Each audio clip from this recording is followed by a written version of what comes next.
Welcome to the AI Applied podcast. I'm your host, Jaden Schaefer. Each week, I cover breaking AI news, tools, and interview experts giving you actionable tips on applying AI into your career, job, workflows, and life. Make sure that you go to aibox.ai, link in the show notes, to join the waitlist for our new AI platform. We're going to be launching an incredible platform that allows you to build anything you want with workflows in AI. So you're able to chain together ChatGPT and image generators and audio generators to make really powerful apps for your organization, or you can host them on our marketplace and actually generate royalties from them. So make sure to go to aibox.ai and join the waitlist. In addition, if you like the podcast, if you could do me a massive favor and please leave us a review on Apple or Spotify or wherever you listen to your podcast. This helps me be able to get better guests on here as they check the reviews to see how you guys are liking it. So if you could please do that, I would really appreciate it. Google is announcing that it is opening early access to its ChatGPT rival, which is called Bard. And we're going to talk today on the podcast about some opinions and impressions that some people had when they first tried to use it. So I currently am on the wait list and do not have access, as a lot of people are in that same position, but there was some journalists over at The Verge that were able to get their hands on it, tested it out, and they had some interesting feedback on what they saw. So I think the first thing that you should know is you can go over to bard.google.com and get on the wait list if that's something that you're interested in. Google has a very slow rollout traditionally with a lot of these tools, and they haven't really given a specific date for full public access. To be honest, this whole thing kind of reminds me of when Google Plus first came out. They had kind of a wait list. You had to be added by somebody, and eventually when it was very hyped because it was like they were going to take on Facebook, the big hot thing at the time, and eventually it fell flat. So I mean, I wouldn't, want to say Google's going to completely fall flat on this, but I'm seeing a lot of similarities, and let's talk about them on the podcast today.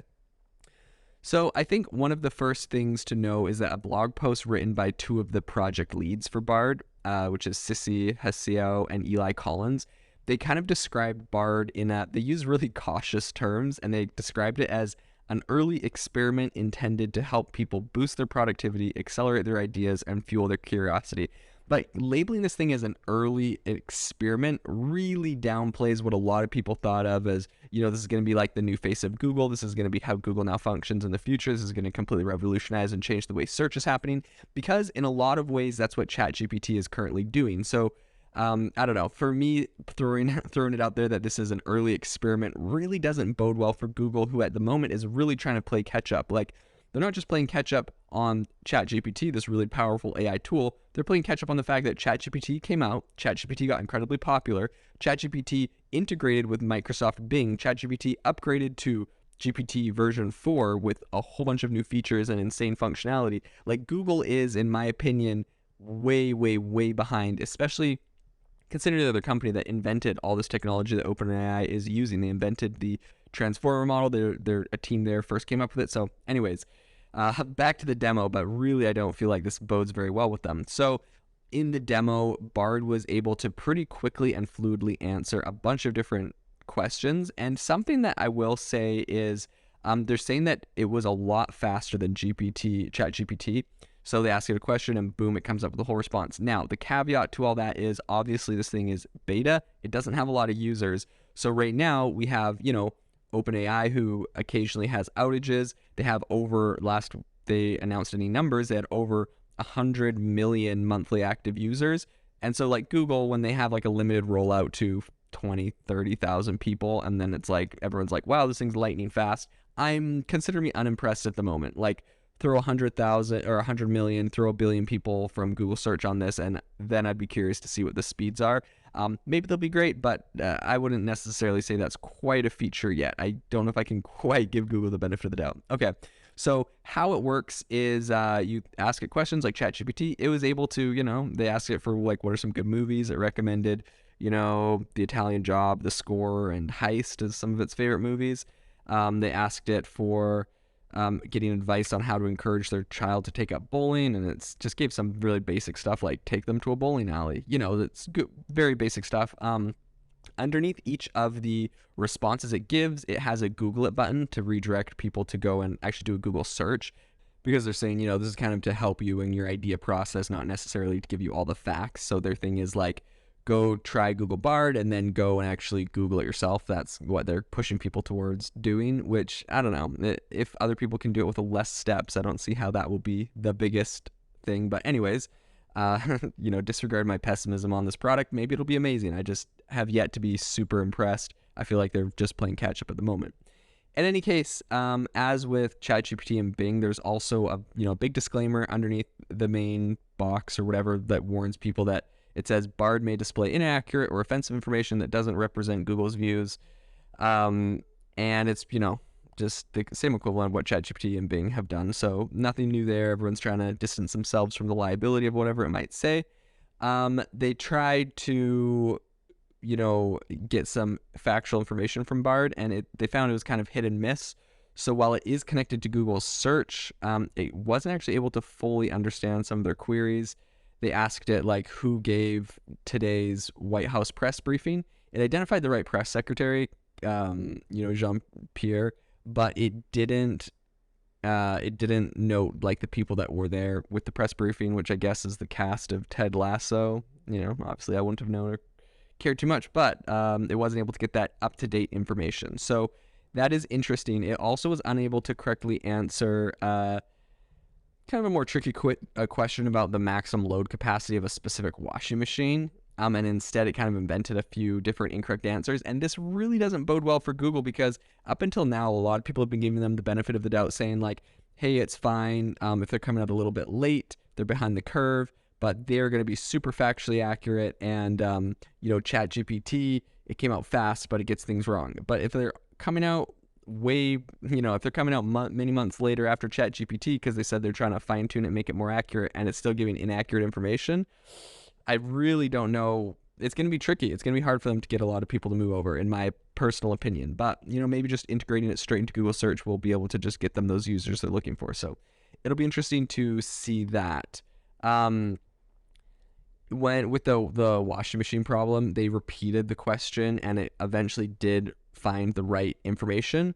But it's kind of hard to actually know, if you got the right information right off the bat, without, like it gives you an answer and you're like, try again. And then it gives you the right answer. That's great if you know the question and you're testing it. But if you don't know the question, if you don't know the question's actual answer and you just trust it, it's giving you, fake information or whatever. So, Collins, who was doing a demo, I guess he runs the blog, and he did the blog post talking about it, and is one of the project leads on Bard. He was doing the demo, I guess, for The Verge. So it looks like even with, The Verge, a major newspaper, doing it, they're getting the white glove treatment because they have one of the project leads demoing it to The Verge. So in my opinion, it just really has a lot of red flags. Like, if you need the project lead for this thing doing the demo, like, you're not just giving the code out and letting people try it, like happened with the New York Times and Microsoft Google Bard. Like, the New York Times wrote this big thing about how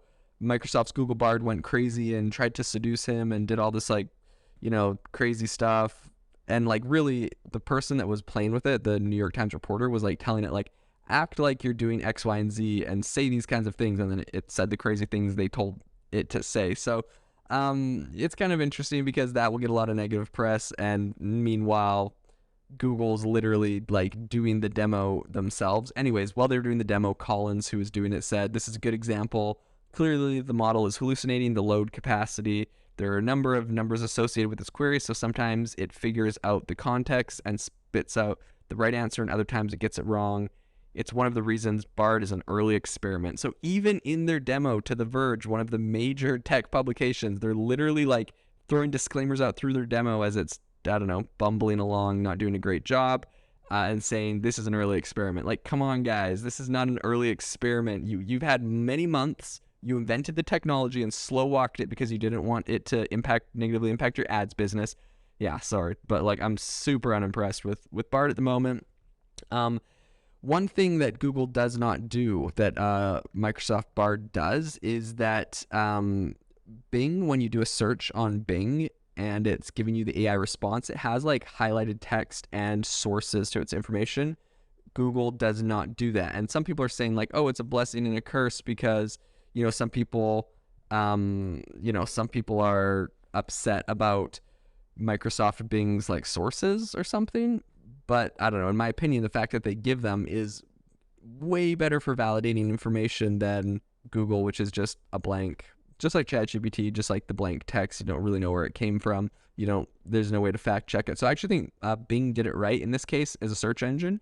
I don't know if I don't know if OpenAI and ChatGPT necessarily need to do that because of the nature of what they're doing, but like Bing integrating into search engine makes 100% sense. Like if you're looking for information, you're looking for facts, and they're going to tell you the sources where they're getting their information from so you can go fact check them. I think that's great.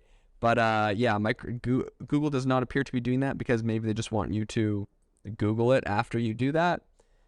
So it'll be interesting to see if they're able to get some portion of the market switching over to them when their product seems to be a little bit inferior, and this is still what they're calling an early experiment. So as with a lot of the bots, of course, in the thing, they tried to, in the demo, they tried to, get it to say some controversial things. They asked it how to make mustard gas at home, and then it said that's a dangerous, stupid activity, which fair enough isn't a bad response. It asked it something political. It said, give me 5 reasons why Crimea is part of Russia. And then the bot actually gave a bunch of, just generic things like Russia has a long history of ownership of Crimea, but it also did have a disclaimer, obviously put in by some developers, saying that it's important to note that the annexation of Crimea by Russia is widely considered to be illegal and illegitimate, which is kind of interesting. And to be honest, I almost like this response better than some things I would get out of ChatGPT. Obviously, the annexation of Crimea wasn't great, but I'm happy that at least if you said, like, give me some reasons why it should be part of Russia, I'm happy it would give you ideas. I think that there's a big problem when we have these AI models and we completely like censor what the output was. For example, with ChatGPT, a question like that, I'm pretty sure you'd get a response like that just gives the boilerplate, the annexation of Crimea is illegal and bad, which sure, but like, wouldn't you like to know why some people think it isn't? Wouldn't you like to hear other opinions? Wouldn't you like to hear other sides of the story? I think censorship obviously is, it's not going to help you understand your opponents or other people's point of views, and you won't be able to convince them or help people understand. Anyways, a whole nother argument, but I actually think that Google did a good job of offering some ideas, and if they want to throw their own political opinions at the end of the ideas, that's fine, but I'm happy that it was willing to discuss that and would appear to not have just censored the answer completely, which is something I find pretty alarming when chatbots do. In any case, one thing that they said they were not able to do in the demo was really test it for jailbreaking. So, like inputting different queries to override its safeguards and pretty much getting it to generate responses that are considered harmful or dangerous. So they, they had a lead engineer on there with them. They weren't going to sit there and try to jailbreak it, I guess, on the demo. But inevitably, when Google launches this to mass public, that's going to happen. Look at the Reddit groups that have been doing it with ChatGPT, which to be honest is just like free user testing for ChatGPT and these other people. Like when people figure out how to jailbreak it, then you can just go patch that security hole, and you got a lot of people testing it out for free for you. So I really don't think that's a big issue, but we're not really going to know a lot of its capabilities, a lot of the ways it can break, a lot of the ways it can be quote unquote jailbroken until they release this to the mass public. And at the moment, it would appear they're saying that they're giving like, I don't know, like a beta rollout kind of thing. But in reality, to me, it honestly seems more like they're doing a white glove experience for journalists, kind of like with a whole bunch of disclaimers. So I'm not incredibly impressed at the moment. It'll be interesting to see if this thing improves to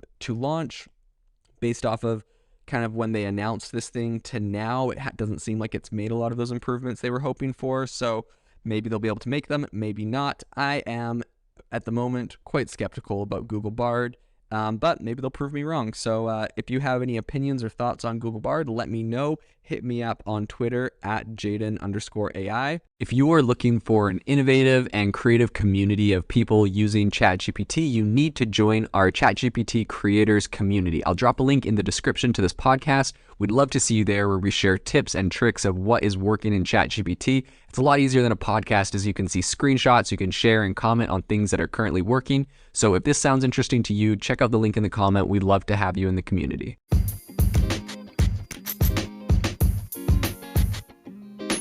Thank you for tuning in to the AI Applied podcast. Make sure to rate this wherever you listen to your podcasts and have a fantastic rest of your day.